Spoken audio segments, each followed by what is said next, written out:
obscenities at the judge. This trial is a joke. Would the jury in the above entitled action find the defendant Richard Ramirez guilty?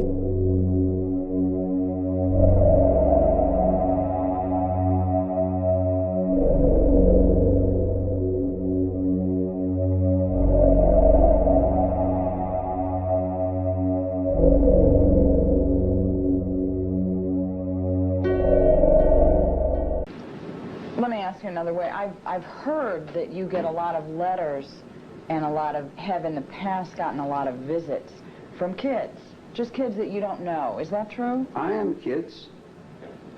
Have you gotten these kinds of visits Sure. and letters from kids that you don't know? Sure. Why do you think these kids write you? Because I am those kids. What is it about you that they... I am a child. I never grew up. I never lived in your society. I never went to school. I never had a mother and father. I raised myself up.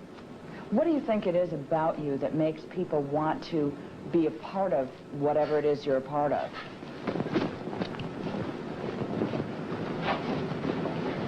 I'm brand new.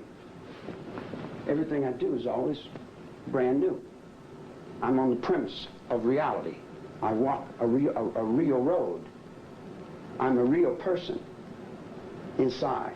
I'm not a phony. I don't put on no airs. I say what I think.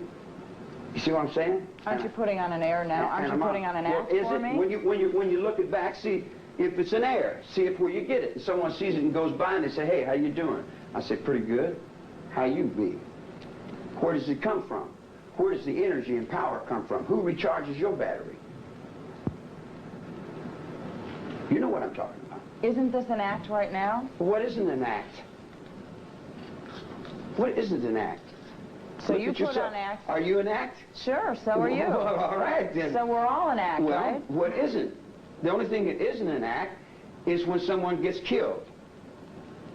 And then it isn't an act because people's fear sees it as being real. So the only thing people see as real is fear. So if the people in the underworld are knocking people down in the streets and breaking their jaws, maybe it's the people in the underworld that want you to see that I am very real and I am on this planet Earth.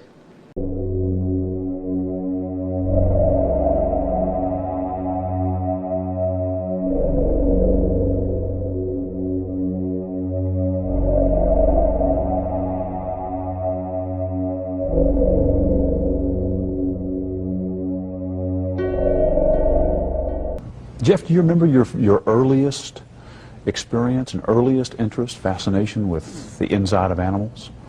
Where that came from? In ninth grade, in biology class, we had the usual dissection of fetal pigs. I took the remains of that home and kept the skeleton of it. And I just started branching out, dogs, cats. I suppose it could have turned into a normal hobby like taxidermy, but it didn't. It veered off into this. Why, I don't know. All I know is that I wanted to see what the insides of these animals looked like. Was there some pleasure in the cutting open of the animal? Yes, there was. No sexual pleasure, but just it's hard to describe. Sense of power, sense of control? I suppose that's a good way of putting it, yeah. Yeah. I can sort of see a fascination for, wanting to see or for looking at the insides of animals, say for the first time.